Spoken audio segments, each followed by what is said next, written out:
And we are live. This is Sky Juice coming to you live and direct. And I'm here with the fantastic Tony B in the house. We are here with the Art of Living, a very new podcast that Tony and I decided to do, talking about culture and living good and health and wellness and issues and challenges in life, people, places, and things. There's not really any topic we probably won't cover, huh? And my favorite, you forgot, financial literacy. Oh, getting the bag. Yeah, we want Getting people to be the able to. bag. Financial Absolutely. freedom is so important. It allows you to do everything that you need to do and you want to do. Should I say want, not need, but want to do. Absolutely. You know? And could we get everybody to like and subscribe to the YouTube channel, please? Share. We're going to get our numbers up. If you like the show, appreciate it. If you don't, beautiful topic that is affecting most people, period, around the entire world. And it is the autism spectrum disorder. That's what we're talking about tonight. And did you mute your phone? That's what I'm doing right now. My bad. Autism spectrum disorder, which is, I'll give you the scientific definition, is basically, let's see, what do we have here? The autism spectrum disorder, ASD, is a complex developmental condition that involves persistent challenges in social interaction, speech and nonverbal communication, and restricted repetitive behaviors. The effects of ASD and the severity of symptoms are different in each person. It is usually first diagnosed in childhood, with many of the most obvious signs presenting around 2 to 3 years old. But some children with autism develop normally until toddlerhood, while they stop acquiring or lose previously gained skills. According to the CDC, 1 in 59 children is estimated to have autism. Autism spectrum disorder is almost 3 to 4 times more common in boys than in girls, and many girls with ASD exhibit less obvious signs compared to boys. Autism is a lifelong condition. However, many children diagnosed with ASD go on to live independent, productive, and fulfilling lives. This information here, folks. Okay, got it. So yeah, that's the gist of it. But I am completely, I know as much as I know. I have an autistic child, so I'm privy to what goes on. But what is more interesting to me than, I think most people, when they think of autism, they always think of children, right? But people never think about the autistic adults that were children and grew up. Well, I think when you say that on the level of, because there's different degrees of autism. Like some could be obvious. You could be some obvious adults that have autism, but then they're on the lower levels. They can grow up from being a kid to an adult and not even know. I think that's more like, because you're not talking about, because there's extreme autism to where there's no doubt in anybody's mind that that person has autism, even as an adult. Because I know people right now that have kids that are adults, but they need to be taken care of 24/7 because they're just that extreme with autism. So what you're talking about is more of a non-diagnosed, non-aware, because it doesn't go on that level, right? Well, here's the thing, and this is just what I know.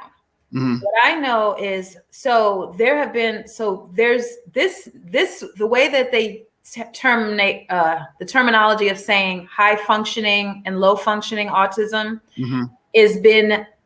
that's no longer cool either. But okay, as soon as something, new comes around, so they call it the spectrum now, because it's not, high functioning means basically someone who presents as what we call normal. They can speak, they can go to school, they just tend to be a little bit more quirky than the average person. Low functioning means they probably need like an attendant to help them with like stuff. All their life. Yeah. And then everything in between, right? High functioning used to be called, or may still be called, Asperger's syndrome. However, now that's no longer doesn't apply. So it's all part of autism. And so when they say spectrum, just think of like a rainbow, and there's this like, you can be into here, like, it's not like you're either like this side or this side, it's not one or the other. And it's not linear. It's literally like, woo. So you can have these aspects and this aspect. You get what I'm saying? So yeah. So there's no real, well, we want to say there's no real level to it, but we do know that there's levels to it. There are people who cannot, right. Yes. Mm-hmm. They cannot function independently necessarily. There could be some safety concerns or what have you. I remember the first time I heard of autism was when, everyone probably saw the movie Rain Man, and I didn't know that's what it was about, autism. Really? I didn't. I was young at the time. I just knew that it was an adult that had a handicap. Would that be the right? He was a little, but the thing about him was he was highly, highly, highly intelligent. Like, he was brilliant, and he was brilliant with math. He was brilliant with things. But he was just socially awkward and weird. And he just, and also a lot of things that he did was very common to what I've seen in, he gets very upset and has like a meltdown, and it's like, if he's not getting his thing, he can't process the rest of the world, And not to get off the subject, but like in hindsight, years later, Dustin Hoffman did an amazing job of probably just observing people that had that and was able to take that in and mimic that in a way that people that know people with autism say that's what he's doing. He's portraying somebody with autism. You know what I mean? Right. So, right. Like I said, back then I couldn't appreciate it, but now I can appreciate it so much more because he was so realistic in the way he played that role. Right. You know what I mean? So looking back on it, it's like, damn, like he really, really did his research on it, and he really, really pulled that off to make you believe that he had autism, Right.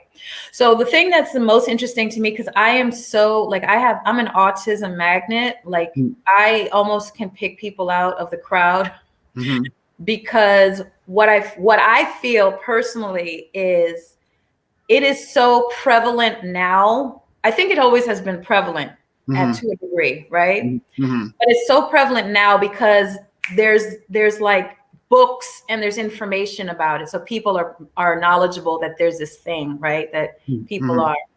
I think there's a generation of people who are about 40 and up that were never diagnosed. And you might know somebody who always acts a little weird, quirky, the way they are, blah, blah, blah, blah. And I believe they are, or they are on the spectrum somewhere, just because I can tell from certain behavior and patterns, but they've never been diagnosed because they were just put in a box of like, that's how he is. You get what I'm saying? I mean, would they even put him, sometimes might put him in the box of having ADHD, they call it. All that. You know what I mean? And maybe it's not really that, it is autism. On the spectrum. I think so. Yeah. In fact, I've met 3 men recently who I think are on the spectrum. I diagnosed them myself. I think they're on the spectrum because they have certain quirks and certain patterns and certain communication that kind of reminds me of this could be. So it's like certain people kind of, like I said, there's certain people that can fall through the cracks, and then there's certain people that there's no doubt, you know what I mean? It's known they're not even able to function in society. The ones who can't function in society, it's pretty obvious because they need help, But then you look at a lot of people who are on the street, like a lot of mental health people who you can actually have a conversation with them and they're brilliant, but their families kicked them out. And one of the number one things that autistic people suffer from is depression. Now, will we put autism under the label of mental health? So it would fall under neurological. Okay. It's a sensory disorder, and a lot of And the thing about it is, it's hard to say like this is what it is, because people have this but not this, this but not this. So a lot of times they have like sensory issues, like light, loudness, Yeah. touch, feel, like just all the different senses are either, like, think of volume, either their senses are very low or it's high. Like they're sensitive to different things. I know my son, he's sensitive to water. Like showers are a whole fiasco. Wow. You know what I mean? And you know, the thing that works for them really and helps them in life is order and structure. Okay. Like, you know, and I'm the opposite of order and structure. So parenting a child that has this, you have to be like, it's 9 o'clock, you have to do this at 10, you have to do that. You know, like they work very well on time placement. This is where I need to be. This is where I need to sit. They work, some, I'm not going to say all, some work very well with structure because it becomes a program in their mind. Yeah. That they can follow. Okay. You know what I mean? Because it's like, this is what will help me get along and do well, you know? Now for the parents that have kids or children that are high, or I don't know, I'm trying to figure out the word, low functioning or low to the point to where they need 24-hour care pretty much. Right. Like, you know, we can speak to that.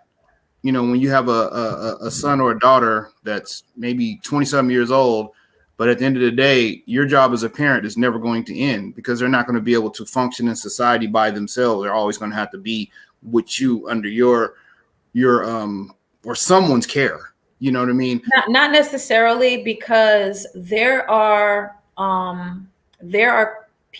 persons with autism that don't speak a lot. And because they've learned the formula, like get up, take a shower, brush your teeth, can actually get a job and get an apartment. I'm on some of the groups on Facebook, actually. Okay. And they talk about, you know, some of them get their own place. Some of them have girlfriends. Some of them have wives and children, and drive. And even the ones with the most extreme cases, you think? I think I want to believe, and I don't know, I'm not saying I know numbers. I want to believe the extreme cases are small compared to the functional people. Really? Yeah. There's more functional people who have autism that's why I'm saying, I think that's why they're so hidden, because they listen to music, they look normal, they dress, they got swag, they got a lot of stuff that we perceive as. Because I know people personally, and I guess I don't know. I guess I just happen to know some people that their kids are pretty much like adults now, but they have to, you know, function with them. That's why I thought it was a little bit more than it actually is. No, I think, especially when I'm reading so much, I think there's going to be, in fact, I'll see if I can pull up the numbers, but I think my perception of autism now is there's more people who are high functioning and higher, like not low, and not high, but like Rain Man, what do you perceive him to be, low or high? I would have to say low, because he, you know, he wasn't really able to be left by himself. You know, you had to kind of, you know, have things in place for him. You know, he speaks things over and over again. And that means to me that when Dustin Hoffman, when he did his research, he found one of the most extreme cases, and he's seen that's how they operated. You know, certain things would set him off, you know, would make him scream, and that, you know, if he didn't want to, he didn't want to go on a plane. You know, it was certain things. So that level, I would say, it was just very low, because even though he was able to count cars and do all this and all that, he had to do certain things a certain way. And if not, he would, you know, go into a fit of rage, I guess you would call it. Right. He'd meltdown. Yeah. So to me, that's low, because if you don't have anybody there with you to kind of help you through that situation, and especially now in this day and age, if you talk about anybody with mental health or autism, something like that, the last thing you want them to do is have to have any kind of contact with any kind of law enforcement, especially people of color. I'm sorry, I'm just going to say it. You don't want that, because they might be having an episode, and the first thing they want to do is shoot and kill them. You know what I mean? That's just, you know, the problem with that is the whole problem with the whole entire judicial civil safety services. I mean, but that's what I mean about when you just want throw to it away. Yeah, when you want to be with this person all the time, because you want to make sure, you know, if the police, hold on, this person has autism, talk to me, I can handle whatever, you know, is going on. This, you know, he's having a moment right now or something like that, to be able to explain that, because they're not able to explain that to people like that. You know, if they're having a moment, they're having a moment. So, you know, those people like that, like I said, I think they require 24-hour, you know, attention and care. I personally don't. I think Rain Man was high functioning, actually. I mean, but you can't really say that because it was in a situation where they could leave him by himself. Okay, I have to go back and see the movie. It's been a long time. Yeah, go back and watch it, I felt like he was high functioning because he could physically take care of himself. Yeah, but just because you physically can take care of yourself doesn't mean that there's certain triggers and things that might make you go, because if stuff is not going where you need to go, you know, it could be a problem. Because you're gonna there's certain things for people like that have triggers, from what I see. Right, but that doesn't mean not high functioning. You could be high functioning and not and have no verbal communication. Do you get what I'm saying? Mm-hmm. So that's why it gets like Big Rob says that's how my mom is. I'm Black and I have Asperger's. So even though I'm medicated, she is scared that will happen to me. See what I'm saying? But she is scared what will happen? That the police will approach him and, you know, yeah. So if you have, they, you know, not they, I hate to say they, some can freak out. You know, there could be like a freak out, and it's like, you know, like I think a lot of people with the police, you know, the police pull your car over, you just kind of like want to like be very meticulous in how you carry yourself. You know what I mean? And you know what I mean? And it's hard to say it, right? Yeah. But that's why I say those are the type that need to have somebody with them at all times that can explain what's going on. If somebody wants to approach them like law enforcement, or somebody wants to call the police, like, let's not even call the police. Okay, this is my son, this is my daughter. You know, they have autism. They're having a bit of a moment, but they'll be okay. You know what I mean? So if they want to call, I think this woman is having a problem with this person, and because they're acting erratic and this, that, and other thing, and they want to call the police. And that's the last thing you want to do when it comes to anything like that, is call law enforcement when you have those type of people. But having someone there that's sane and knows what's going on, I don't mean the word sane, but just more of on a better communicating level, I think it's better. So you can say, look, this is what's going on. And then they be like, all right, fine. But you don't want to leave that person by themselves to try to communicate to someone that could be trigger happy, which, you know, unfortunately, that's what a lot of law enforcement are. Oh, so what did you say? You said something about this person has autism. I think the properest way to say it is. Yeah, so you got to give it to me. I don't even know. Educate me. You said you're fine. I mean, especially when you don't know, but I think you're not supposed to say it like the person doesn't have autism. They are autistic. Yes, a person. Okay. Yeah, something like that. It's like they don't have it. And then it's not like caught, I believe. But you know, we were talking earlier that, you know, a lot of people, I think it is a debate about the vaccination thing. I do, because I know two people in particular who actually, one I personally knew, and she said that her son was normal baby, act like all the checklists, everything was like up to that point, and went and got, I think, the MMR or something like that, and just like went blank. I mean, if you read your ingredients in some of these, you know, it's like, wow, you know. And so that was one. And then the second one, I don't know if y'all remember this, but Tony Braxton's son, his behavior changed the moment as soon as he got vaccinated. And then now they're saying, I mean, not even now, like for a long time, they're saying that vaccines don't cause autism, but like you said, who's telling you that? Yeah, it's a debate. If you have a baby and he's acting all hey, and then all of a sudden he gets a shot and is never the same. Never the same. It's almost like if you talk about the police committing a crime possibly, and the person that investigate them works with them. So if the person that's investigating if the vaccine is bad is a person that works for the pharmaceutical like internal affairs. Are you talking about internal affairs? Yeah, but I'm saying so like the same person that works for the pharmaceutical company is telling you that no, it's nothing wrong. It doesn't cause. Right. You know what I mean? Of course they're going to say that. You know what I mean? And we've talked about it before. These pharmaceutical companies are making billions, not millions, billions of dollars. And when you have money, you can lobby for certain people to say certain things. And if we blindly just accept that, okay, they said this, okay, you know, like, come on now, we have to question it. I'm not saying that it's right or wrong, but we have to question it a little bit more. Right. And if you're saying what you're saying, and, you know, there's a lot of people that have said the same thing, that things seem to be fine. All of a sudden they got this shot. And then, wow. I mean, I wish I can look up the my polio vaccine. I think look up. My son wasn't vaccinated, and I observed his behavior since day one, and he's always been extra. But when you say that, you know, do you feel like he would ever be able to live on his own and do that? Huh? Yeah. You say yeah? Yeah. Okay, so it's his level of it is not as he's what you were talking about meeting men sometimes that, you know, have autism.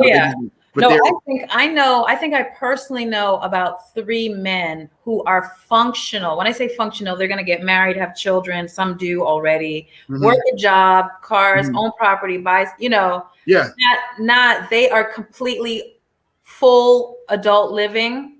They just have like these things. Now, they have things like, for example, they'll get into something and they will dive into that particular thing. It could be a video game. It could be whatever the topic is. It could be football. It could be some sort of science. Whatever the topic is, they go in so hard. It's like an obsession. Now, one of our viewers said that he's medicated. He takes medication. Now, I'm wondering what kind of medication do they give? Does your son take medication at all or no? He did earlier. It was because they had initially diagnosed him with ADHD. See what I said? He was at school and there was supposed to be some, and I'm not really for this, but I just don't know how he could have gotten through the day. Like, for me, this is such a, like, I don't even know how, like, the support groups on Facebook are really amazing because there's like thousands of people in them.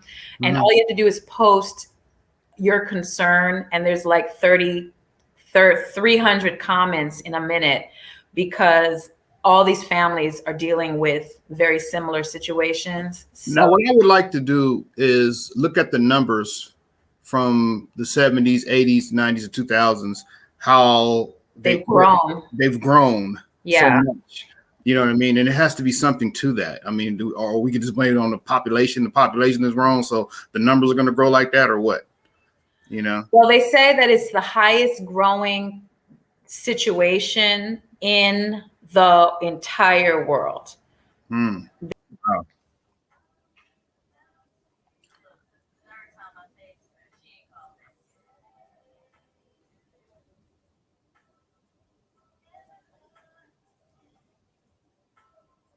All right, we lost you there, Sky.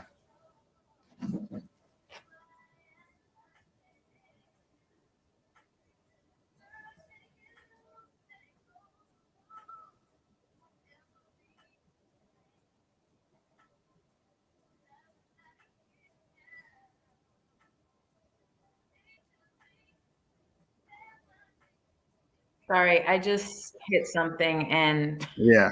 I'm here like scrolling and looking on my computer, but Rosita said more males have it than women. Yeah, I heard that. Yeah. While I was trying to find I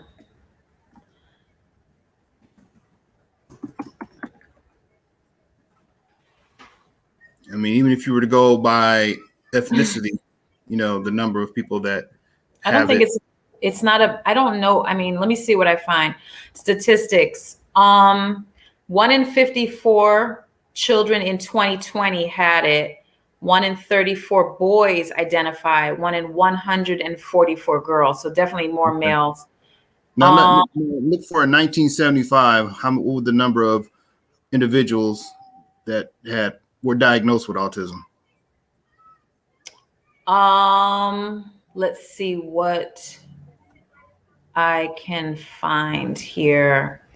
Now, even though we got to think about the fact that the way they were able to diagnose it then and now is different as well too. Probably. So, Yeah. So it may have been more, it may have been less, just because of. It says attention deficit disorder affects an estimated 30 to 61% of children with autism.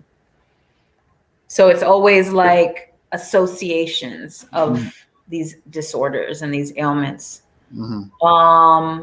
More than half the children with autism have one or more chronic sleep problems. My son doesn't sleep at night. Wow.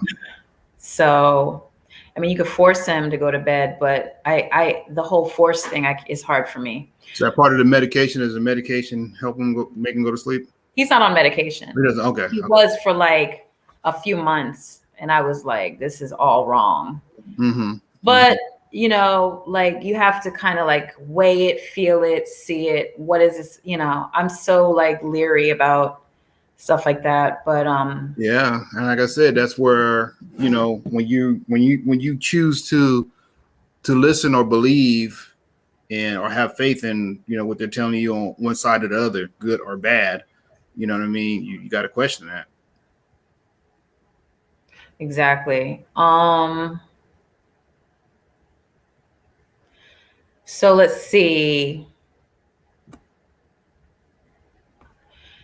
It says more than half of young adults with autism remain unemployed and unenrolled in higher education 2 years after high school. This is a lower rate than that of young adults in any other disability category, including learning disabilities, intellectual disability. Of the nearly 18,000 people with autism who use state-funded vocational rehabilitation programs, only 60% left the program with a job. Of these, 80% work part-time at a median weekly rate of $160, putting them well below the poverty level.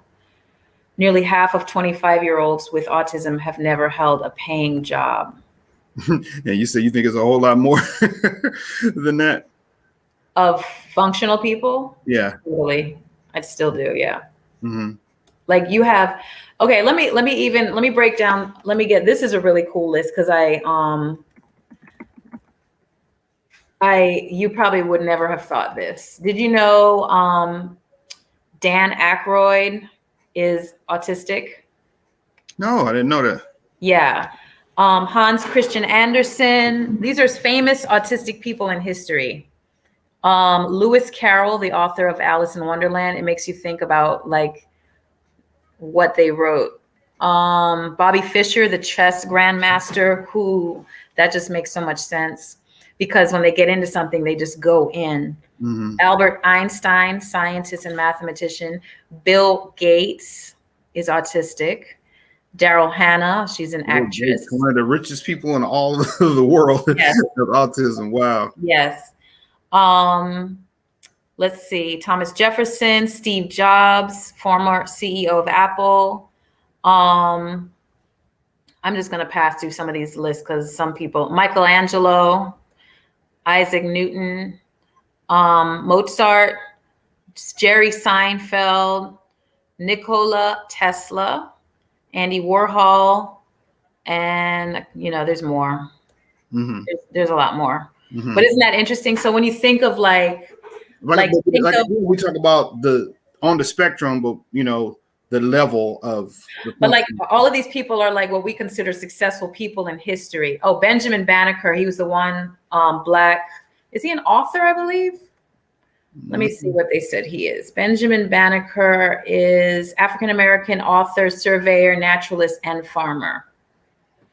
So, you know, like all these people are considered successful by, you know, standards of, you know, doing things in the world. And they're still functional. You know what I mean? They function, they do things, but they still have their little quirky ways. Yeah. You know, Yeah. Dan Aykroyd, I would have never thought that, but you see him as an actor, so he's playing a role. You know what I mean? Yeah. Maisha says, my son has a photographic memory. He can do a math problem in his head without writing it down or using a calculator. Wow. That's amazing. That's amazing. Yeah. Yeah. And the thing is, I'm literally fascinated by people like this, because I think we've been indoctrinated with I've seen it compared to mental retardation, and it's not the same. No, Not the same. The whole thing, like having a conversation with my son, is like having a conversation with a roving reporter from CNN. I'm telling you, because when I talk to him, he is, especially if it's a topic that he is well privy on, he is so brilliant and smart and eloquent, and he speaks so intelligent. You know what I mean? As soon as I ask him to go like feed the cat or something, he melts away. You know what I'm saying? But like having a conversation with him, he is brilliant. Like he is like eloquent. Like he says words I didn't even know he knew at his age. Now, I think that goes back to what I was talking about before, that I think is just, even though they said that you shouldn't say that, I think there's just different levels of it. I think some people are, to the point where they slip by and nobody catches it. And like you said, they're growing, and then some people are just really obvious, but you can't group everybody into one section. I think it's different parts. You know what I mean? That's why they call it a spectrum, because it's not over here. It's like this. Yeah. So I think it's really interesting. And then there's people like, I have a friend who has a business and owns property, has a few cars, like really is very progressive in life. And look, you said Bill Gates, like I still can't get over that. Bill Gates. Oh, really? Yeah, you said it's Steve Jobs. You said they have autism, right? Yeah. Yeah, that I'm just blown away by that. Like that right there. I feel like I see it. Like I feel like I could see. I never really followed Steve Jobs. I know he spoke well, but I never really followed his stuff. But Bill Gates, Apple. He was an Apple guy, right? I know. But he spoke a lot, and I didn't really follow his stuff. But definitely Bill Gates, to me, I could see, because he's quirky, and I could see him getting into something and just digging in. They're super focused on the things that they're focused on. You know what I mean? Yeah. So, and some people, of the religious background say that they're blessed with things in certain areas where they might lack in others, but certain areas that we don't have. Like I don't have a photogenic memory. You know what I mean? I can't do a math. You know what I mean? And obviously, when we talk about Bill Gates and Steve Jobs, these people were people that, when it came to technology, they were really, really, really, really smart. I mean, Tesla was like a superhero to me. Yeah, you see what I'm saying? So it's like, you want to think it in one way, but actually they're way smarter than us. Yes. In certain aspects and able to do certain things. And that's why, it makes sense that, a Bill Gates could be who he was, because when it came to technology and it came to math and numbers and stuff like that, or probably engineering, or however, that part of technology where it fits in, he dived in. That he dived in, and he was really focused, and it made a whole lot of sense to him. You know what autism means? What does it mean? It's from the root word is auto, which is self. So autism means alone. And I think one of the sad feelings I have, my son is not here, so that's pretty cool. But one of the sad things I feel about him is like, he really doesn't, like in school, he was never able to like have friends. He just wasn't able to cultivate friends in school. He just did not know how to like be like a friend. You know what I mean? And so we are his friends, we play with him and stuff like that, but he just didn't have the social, they're very socially awkward, and that's what I see in functional adults who are working and moving and driving and doing everything. They're socially awkward. They do things that we're like, what are you doing? Let me ask you this. Have you heard about what Snoop Dogg's been doing with them? Because a friend of mine that I actually know from San Diego, her daughter, she has a daughter that has autism. And Snoop was like, he was doing all these things with the kids, football, this, that, other thing. And he was like, he wanted to start doing something with the kids that had autism. So he does like a function. They do like a dance. Did you hear about that? No, but that's great. Oh man, it's big. Like he got all the kids and these parents, and he does stuff with them. You know, give them awards, and sometimes he let them even play sports. But he says he wanted to do something for those kids because nobody really pays attention to the kids with autism. What kind of made me think about, you know, if they start coming out with more programs, maybe they can have friends. You know what I mean? Because there are people that are kind of like-minded with like them at the same time. So it has to be a more of a focus on that in each individual city where people will say, you know what, if your child, son or daughter has autism, they can come here because all these other kids have autism too. So they would possibly be able to, you know, mingle and socialize and make friends with people that, you know, I guess maybe think like them to a certain degree. Whereas you won't have people that are judgmental, like, oh, that person's weird because right. You know what I mean? Especially the kids, you know, they're so brutal. Yeah, kids are they say what they feel, mean. But yeah, I mean, I think that's something that we're gonna have to, you know, get into as a people, you know, understanding that this is an area of society that needs to be addressed and have somewhere to go to and people to talk to, because everybody needs friends. Everybody wants to be social, you know, even though I guess they say some people that have autism are kind of loners, because you said it sounds for alone or something like that. I still think that, because you said your son, like, you know, you guys are his friends, even though you're his family. So it shows that he does want to. But I've seen, you know, kids of autism, they just kind of stay to themselves, or adults, you know, they stay to themselves. Maisha said they have some in Atlanta, but COVID slowed a lot of things down. Maybe some groups or something, Maisha. I'm guessing that's what you're saying. Yeah, like for me, when it comes to you know, when it comes to parenting, like you kind of want your kids to go and play, you know what I mean? So it's like you want them to like have experiences with kids, with other kids their age, you know what I mean? Yeah, that's what I mean. Yeah. And it's hard. Parenting is hard for me, period. But it's hard for me to like even more so run around. I'm not into running around in the backyard kind of thing, you know, and that's what they need. Like I'd like him to like be a part of like team stuff. Like I remember in Puerto Rico, we put him in all kinds of like track and field and stuff. And the kids would like, they had the little gun thing on practice. Like it's like a pop, it goes pop. And those kids would start flying. And I'm talking like these little 6-year-old kids, right? All of a sudden, my son would dart the other way. Run away from everybody else. Everybody else run one way. He goes the other way. Huh? Yes. And I'm just like, I can't do this. Wow. So Darren is back. How you doing, Darren? Hey. Darren says it's the amount of vaccinations, the types, and now they're giving them earlier. When we were small, it happened after 1 year and 1 year and a half. We had about 8 to 9 by age 5. Now the scheduled has about 30 plus. Time doesn't lie. Something changes and then something else changes is not coincidence. That is science 101.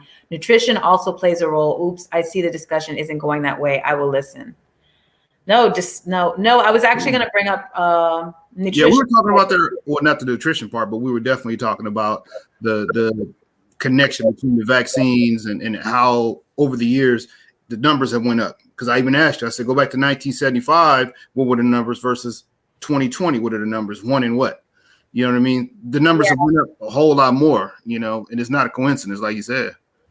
Yeah, none of my children are vaccinated. I am not even afraid to say that, but that has just been my belief before it was trendy, before people were trending on it. But and he didn't have vaccinations, but he's still autistic. So maybe there is a link to it in some cases, yes, because I know people who've said that they've experienced it, but not in my case. But in diet, I've seen. So I've been reading that there's a the keto diet is really good for autistic people, people with autism. And for some reason, so you know what the keto diet is, right? Yeah. Okay. So for folks who don't know, the keto diet is basically you're eating high fat. Like when you look at your macronutrients, you're eating mostly fat, less protein, and even 0 to very like 5% of carbs. So it's a very high fat, medium protein, low carb diet. And so basically what happens is in a few days, your body starts going into ketosis, which is the body's burning fat for fuel. And with that, it says, so babies are ketosis when they're born for the like first, like breast milk is high fat actually and low carb. It has sugar and it's sweet, but it's really higher in fat. That's why babies just like chunk up because it's heavy. It's thin, but it's heavy calorie wise for the babies to like start bulking up. But anyway, long story short, they say because of the neurological connection with the brain and the senses and what have you, a ketogenic diet is the best diet for persons with autism. Okay. You know, taking scoops of coconut oil and consuming it, et cetera, et cetera. Sugar is probably the worst, you know. And you know, I'm sorry, I didn't mean to cut you off, but you know, the book, what is that book called? The Sugar Blues by William Duffy. That book, everyone should read that. He talks about the history of sugar and the fact that before, like years ago, sugar was a commodity, right? And only the very elite in Europe would eat little, that's what, remember sugar cubes? Yeah, I'm a cube, yeah. Literally, that's how they made sugar cubes. They made sugar cubes because you would count it as like in terms of dollars and cents. Like people were like, well, how much? I need like 100 cubes of sugar, right? So they would. So once, this is what they say: the Middle Passage, meaning the bringing of Africans enslaved to the New World, quote unquote, created this new group of people to start growing sugarcane, which led to the price of sugar going all the way down in Europe because they had so much growing and they had this free labor, right? So sugar became very cheap. Before that time in Europe, there was nothing called a psych ward or any type of mental health clinics or mental health ailments per se. It wasn't until sugar consumption rose that there needed to be mental health clinics or places for the mentally insane and psychotic and stuff, because sugar became prevalent in the diet. And I'm saying that very loosely. I read the book, read the book. It's more eloquent than what I just explained. But isn't that interesting? Yeah, but it makes a lot of sense though, because when we talk about the diet, you know, the American diet and how that's connected with a lot of sicknesses, you know, not to go into the whole Dr. Sebi thing, but you talk about how, you know, sicknesses start in your gut. Well, it's what we eat. So it starts in your gut, but it goes throughout your body. And I don't know if I sent you a message on Instagram, and it was they were showing the same products here and the same products like in Europe and Canada, and how the ingredients were so different there than they were here. But like I tell people before, I said there's a huge list of ingredients that are banned in other countries but are accepted here in the United States.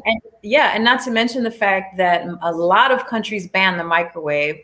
A lot of countries consume small cups of things that we drink, the you know, the 32 ounce to 64 ounce jug a hug, you know what I mean? So you know what I found out too? That's something that's terrible for you and that's super duper addictive, and you probably hardly ever hear anybody say they don't like ketchup.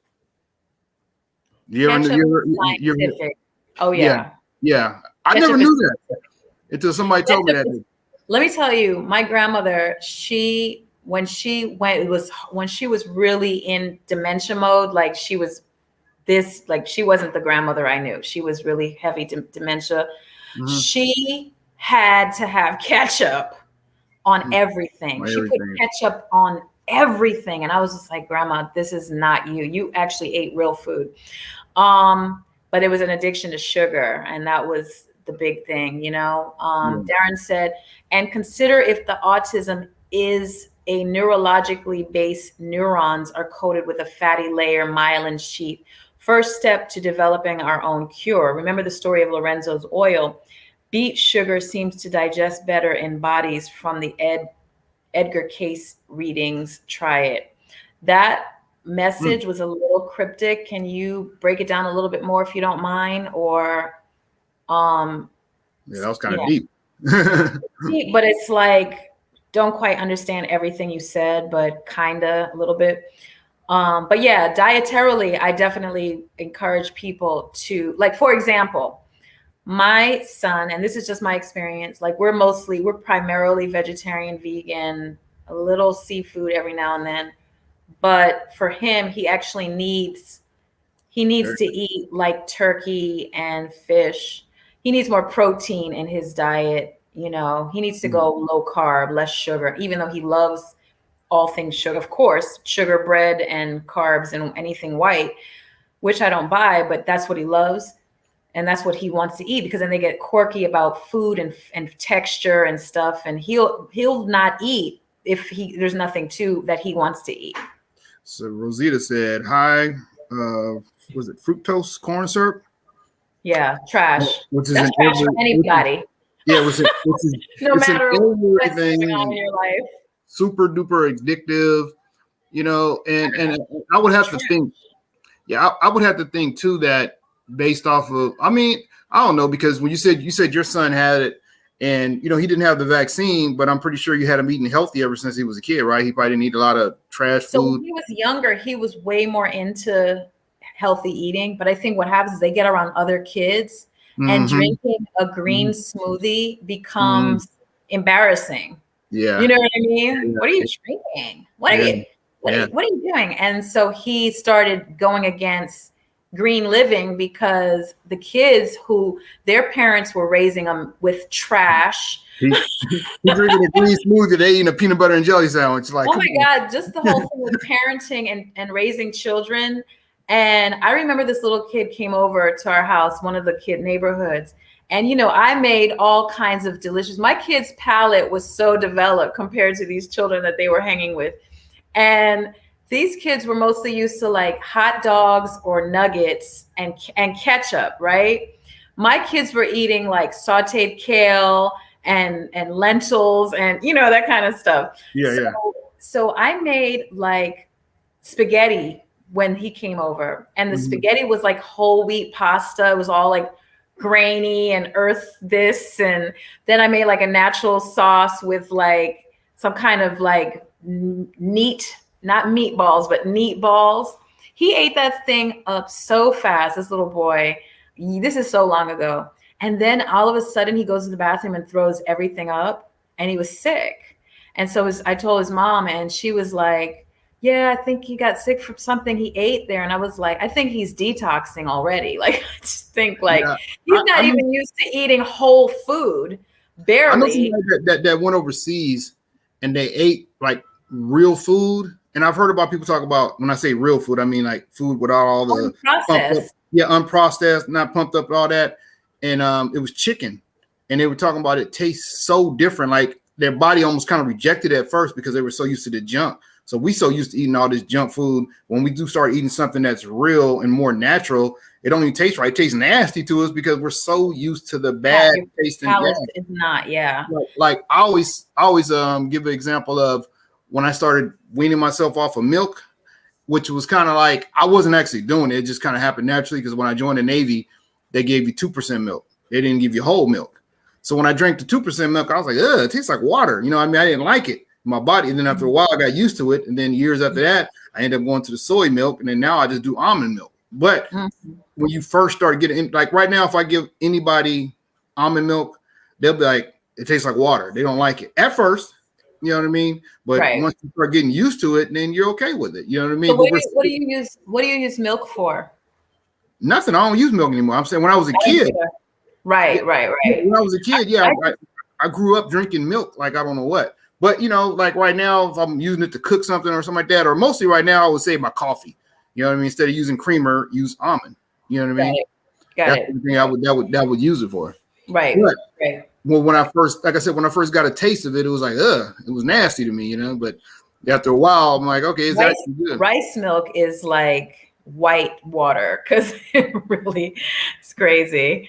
But yeah, diet definitely has a big I mean, you just got to think diet is our, it's just like I look at us, the human body, as like the car. You know what I mean? Like you can get the good gas, or you can get the cheap gas. You know what I mean? And it will make a difference in how your car drives, and you're going to get oil changes, you got to keep your car. So you got to keep your body right. And so if you have autism, definitely diet is definitely should always be considered. It's you got to believe that there's some kind of connection between the diet and everything, whether it's autism, whether it's ADHD, depression, high blood pressure, diet, whatever. It all comes back to what you eat and what you put. It really does. Darren says neurons are coated in a fatty layer like an insulated wire. There must be something wrong with the fats around the nerves, missing a component. That sounds yes, accurate. Lorenzo's oil story, the parents who were teachers developed a partial cure for ALD, adrenoleukodystrophy. And when he lists link. Yeah, so I'll check that out later. But yeah, so I definitely have to agree. It definitely is something. And also for folks who didn't know, and this is not across the board, many people get autism through genetics. Wow.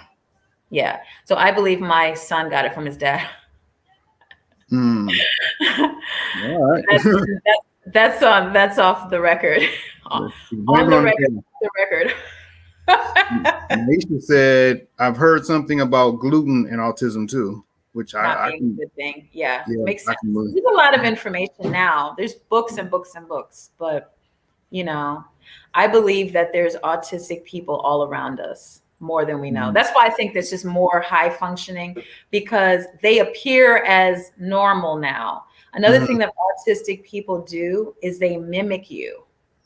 They learn, like we all learn behavior, right? We learn how other people, they do it in a different kind of way. They don't even know why they're doing it. We get an understanding of this is a normal social behavior. They just do it just to do it, just to get along. Now you just said, I think my son got it from his dad too. Okay. Y'all always want to blame it on men, huh? No, I can tell you off camera the lineage of what's going on here, but yes. But then on the other hand, no, I can't say that I could probably have some tendencies, but I could probably have some tendencies because I'm OCD and I'm super particular and I'm very good at certain things. So I could have some conditions that could align with it, So being real, I guess the word some people say anal about things, maybe a trait when you just really, really, because you got some people that what they call OCD. I'm very OCD. I'm OCD and I'm type A personality.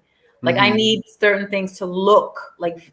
Visual is very important to me. I need placement is important to me. Like if it's not where it's supposed to be, it jolts the living life. I'm like, it sounds like my mom. If a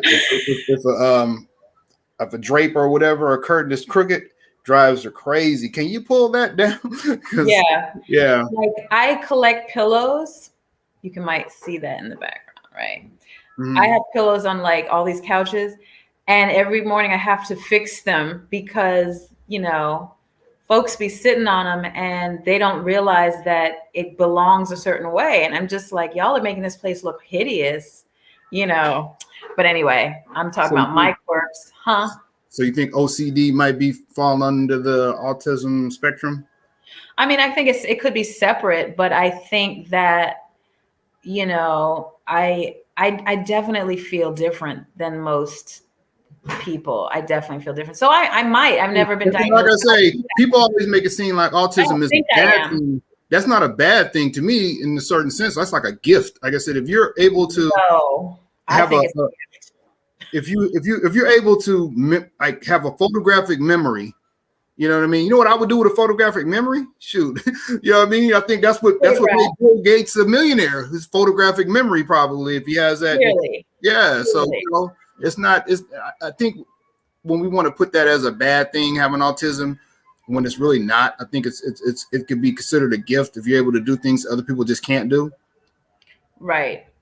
Let me just read. Darren says Edgar Case, which I'm familiar with him. I think he had a cure for cancer, like an herbal cure.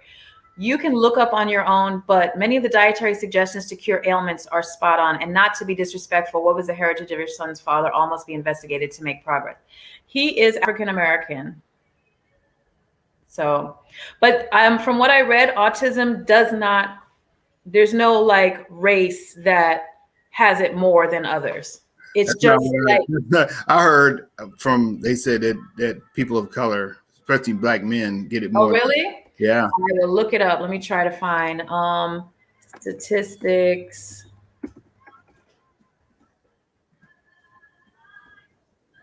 Let's see. Ooh, spotlight on racial and ethnic differences in children, autism spectrum, race, ethnic, and let's see if I can pull this up fast enough. This is the National Institute of Health. Darren said, I have to suppress my hoarding tendencies. OCT, Wakanda forever. Let's see. They don't have it as a list. It's a lot of information here. Mm-hmm. I'm just going to post the link and folks can read it. Dr. William Thompson, that's who works for the CDC and kind of was a whistleblower for autism, and they kind of, silenced him. But if you look him up, yeah. My son knew how to spell every word on his phonics laptop before he was in pre-K. I literally cried. See what I'm saying? Yeah. I think there is a beauty to them. It's like a gift. I actually love autistic people, people with autism, because I just find that they look at the world really different and they move through the world very different. And I kind of really do appreciate that. But I think we should cut now because I want to keep it under an hour so we can post it on Instagram. Okay. But in the description, I posted all of our links because we got like 5 channels with this going on. So wherever you are, and we got the live podcast, we got the videos on YouTube, we're on Skai Juice page. Please like and subscribe to the YouTube channel so we can get those numbers up. Instagram, all of them, all the different platforms. We surely Darren Wall has some good articles. Thank you, Darren. You are just like the knowledge guy. And my brother's name is Darren. I didn't tell you that, right? So anyway, have a good evening, you guys. This was really special. Appreciate everybody for tuning in. Have a good evening. Bye. Peace.